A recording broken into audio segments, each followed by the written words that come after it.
রাজধানী সহ দেশের বিভিন্ন স্থানে পেট্রোল পাম্পগুলোর সামনে জ্বালানি তেলের অপেক্ষায় ঘন্টার পর ঘন্টা লাইনে দাঁড়াতে হচ্ছে চালকদের। এই সংকটে ভোগান্তিতে পড়েছেন গ্রাহকরা। খোলা বাজারে বেশি দামে তেল বিক্রির অভিযোগও করেছেন কেউ কেউ। ফিলিং স্টেশন কর্তৃপক্ষ বলছে অনেকে পর্যাপ্ত তেল থাকা সত্ত্বেও আবারও নিতে আসছেন, যা চাহিদা বাড়াচ্ছে। সরকারের পক্ষ থেকে জনগণকে উদ্বিগ্ন না হয়ে ধৈর্য ধরার অনুরোধ জানানো হয়েছে। আপেল শাহরিয়ারের রিপোর্ট।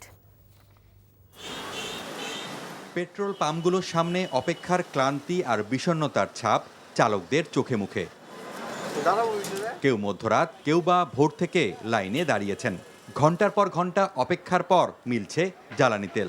অনেক পাম্পে তেল নেই, কখন আসবে তাও জানা নেই কর্তৃপক্ষের। চাহিদার তুলনায় কম সরবরাহ থাকায় অল্প সময়েই শেষ হয়ে যাচ্ছে। আর পর্যাপ্ত তেল পাওয়া পাম্পগুলোর সংখ্যাও হাতে গোনা। রাজধানীর পরিবাগ ও বিজয় সরণির পেট্রোল পাম্পে সরবরাহ স্বাভাবিক থাকায় পরিবহনের বাড়তি চাপ দেখা যায় এখানে। সকাল 9টায় অফিস ছিল, এখনো যেতে পারি নাই, তো এটা একটা হিউজ ভোগান্তি। কালোবাজারের ব্যবসা করে ওদেরকে বন্ধ করা দেওয়া উচিত। এমনকি বাধ্য হয়ে রাজধানীর আশপাশের জেলা থেকেও তেল নিতে এসেছেন কেউ কেউ। ঢাকার ভিতরে তো কোনো পাম্পে 4-5 ঘন্টা দাঁড়াই তো তেল নাই। এখানে আসলে নিশ্চিত থাকা যায় যে আমরা 5 ঘন্টাও যদি লাইনে দাঁড়াই তেলটা পাবো। গ্যান্ডা, সাভার, হেমায়তপুর, মহিলাপুর, আমিনবাজার সব দিক দিয়ে ঘুরতে ঘুরতে আমি লাস্ট পর্যন্ত ফেসবুকে দেখছি যে সেনাবাহিনীদের এই পাম্পে তেল দিচ্ছে। মানে চাঁদের মতো চেহারা দাঁড়াই থাকি, বাসায় ফেরত হয়ে কালো হয়ে।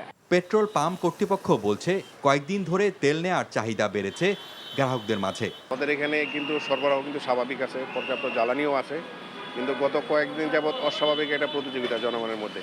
প্রত্যেকটা ভেহিকেলে পর্যাপ্ত জ্বালানি থাকা সত্ত্বেও তারা আবার জ্বালানি নিতে আসতেছে।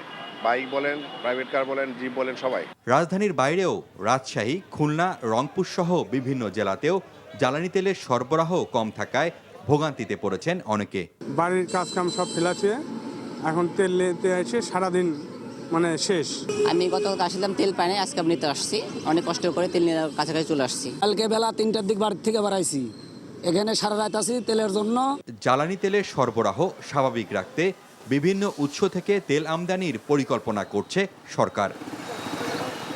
Apple Shahriar, NTV news, Dhaka.